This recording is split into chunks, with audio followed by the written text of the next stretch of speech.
What up? It's your boy T-Bear here with your reaction. So, I came across another Mortal Kombat video. This is called, this is from What Culture Gaming. It's called the top 10 worst Mortal Kombat characters of all time. Now, it's good to see this, though. We got one more Street Fighter characters, too. Let me see if I can find it on the actual page. I'm going to do that from, I'm going to definitely watch it later. They got the best of it as well too. I don't care about that one, but I'm gonna do the worst Street Fighter character. So let's see who was What Culture's 10 worst Mortal Kombat characters. Let's do this. I love Mortal Kombat. They're so over the top and stupid you can't help but laugh at them. I mean, there's a dude that takes his hand, plunges it into his opponent's chest, and rips out their heart. Where else are you getting that kind of action? You're not. And that's why it's awesome. Unfortunately, there's been so many entries over the years, and the series has been known for being so ridiculous that at times, well, our rubbish comes out the other end. Far too often, this is because of the characters that Ed Boon and his team come up with. I get that you've got to be creative, but creative doesn't mean stupid. If you think it does, you need to go and read a dictionary. I'm Summer from What Culture, and this is the 10 worst Mortal Kombat characters of all time. Number 10, Hataru. With every new Mortal Kombat release, new characters have to be added. And sometimes this is... Nah, I say that because last guy just did. They trying to say that JC copied off his They copied off his fatality.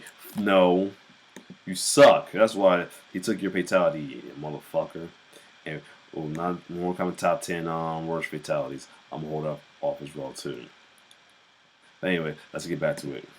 Pointless. No one's going to be better than the likes of Sub-Zero or Scorpion, so why even bother? Especially when the result is Hataru. The real problem is that he's so boring. He's got 2 flags on the back of his costume. That's all I can really say. Based on a religious zealot troop, even his personality is dull because he cares about order. And in that order, he wants to subjugate all living things under the rule of some dragon lord. It's kind of cool, I guess. But honestly, who's talking about Hataru today? Other than me right now. Number 9, Ashra. You know you're out of ideas when you look at the lead.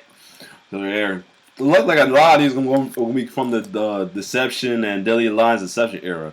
Which, like I said, I didn't play it. Last one I played was Mortal Kombat 4. I ain't played Mortal Kombat till 9.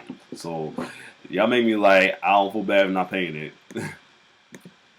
Mortal Kombat character Raiden didn't just go, let's just make a female version of him. That's what Ashra was. With an interesting origin story that she used to be a demon or something. She did threaten to make somewhat of a splash when she arrived in Deception, but then she was neither good nor evil, jumping back and forth between the two, and it turned out she was a demon hunter, even though she was a demon herself. What? It's just dumb.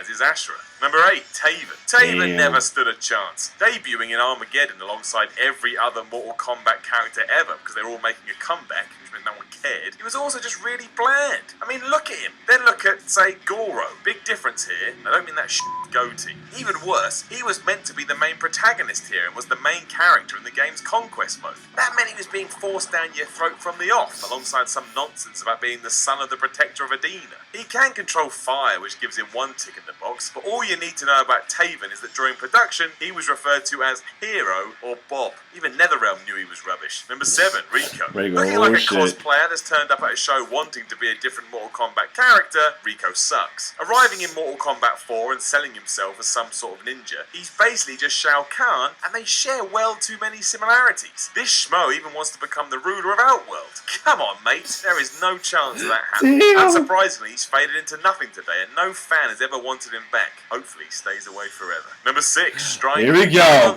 Here we go. Oh, I hate it when they say he was the worst. I'm going to say Mortal Kombat 3 version of me he was worst, but I like them on 9, but let's go. Kombat 3, Striker is literally just a Caucasian cop. That's it. So someone you see on the street every day. He wears a blue shirt, combat boots, and has a gun. Sometimes he wears his hat backwards, but that's just another reason to want to whip his ass. Fans realise this too, as the only discussion around Striker is why he's in the game to begin with. Feeling like he doesn't fit in with the fantasy atmosphere that Mortal Kombat has always based itself on, they're 100% right. He is literally just some dude who hangs around for fun. So leave. Please. Number 5, Cobra. I hate Cobra straight away because he spells his name with a K. Don't be that guy, Cobra. Don't be that guy. On top of that, he's so obviously based on Ken from Street Fighter 2, it's insulting. That's not me guessing. Mortal Kombat creator Ed Boon came out and admitted as such. The idiot was even called Ken during production. Come on now, that's too much. Unsurprisingly, he does fight like a street brawler, although he does have some pretty savage moves and fatalities. But ever since he debuted in Deception, I think it's safe to say he hasn't been anyone's highlight. He's just your run-of-the-mill martial artist. That's not what we want or expect from Mortal Kombat. Number 4, Bo Ray Chow. What do you do when you need an idea but you don't have one? You introduce the obese drunk master of martial arts. That's Bo Ray Chow. He drinks, has a move that's called the puke puddle, and does that drunken fist fighting style nonsense that no one actually cares about. He does come up a lot in Mortal Kombat because he's the trainer of Kung Lao and Liu Kang, but he didn't make a full appearance until Deadly Alliance. When he did, he made no impact whatsoever though, because he's just such a weak character. He should have stayed in the background. Can't imagine he was ever someone's go-to choice. Number 3, Frost. Continuing on the trend of ripping off other Mortal Kombat characters, Frost is clearly the female Sub-Zero. And that's fine, but if we're trying to make cool lady... Hold up! Oh, I guess it's a PC version you can get it. How can you get Frost on Mortal Kombat 9? That ain't fair. With literally anything else. The dev team did try and work it all in because she was revealed as Sub-Zero's apprentice, but the similarities are too much, and if you're any kind of long-term fan, you're probably always going to prefer playing as the original, just how these things work. Frost isn't that endearing either because she's so arrogant and hostile constantly. I get she's meant to be a bad guy, but it's still super annoying. Go away, Frost. Number 2, Darius. Names are important when naming a character, which is why the decision to name one of them as if he was some modern-day pop star was a terrible idea. Popping up in Deception, his resemblance to comic book star Blade seems obvious, although he has none of the fire the vampire killer does. A part of the realm of order, Darius does have a cult following who think he's some sort of visionary, but in reality, he's a terrorist. While that may sound a little bit interesting, Mortal Kombat never really went to town on that, so he's just some guy that's hanging around, taking up a space on the roster screen. Also, who wants to see Darius versus Scorpion? Especially if the former wins. Give me a break. Number 1, Mataro. Damn. Man, Mataro is a loser. First turning up in Mortal Kombat 3, it's banned straight away because he's a Centaurian, meaning he has the body of a horse but the torso of a man. And he has a pair of horns and a tail. How the hell are we meant to like this guy? Fueled forward by his hate for the Shokan, mostly because he thinks they're inferior, Mataro spends all his time trying to prove this by competing in the Mortal Kombat tournament. He fails miserably at this, however, as he gets his behind whipped all the time. It got so bad, even Mataro's hind legs were removed in battle, making him even more generic than he was to begin with. Doesn't even have his and then kill him more coming on. Know any other awful Mortal Kombat characters? Let us know in the comments below, and don't forget to like, share, and subscribe. Then make sure to visit WhatCulture.com. Follow WhatCulture at WhatCulture on Twitter, and I'm there too, SimonMiller360.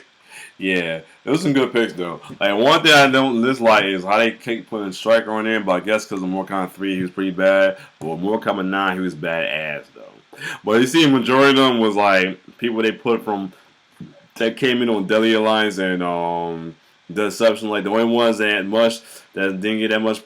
They got like the way I guess the only most popular one that came out of the Deception and Deadly Alliance series is what's the name Kenshi, because he ended up being a DLC on Mortal Kombat 9 and then appeared on Mortal Kombat X as an important character. So yeah.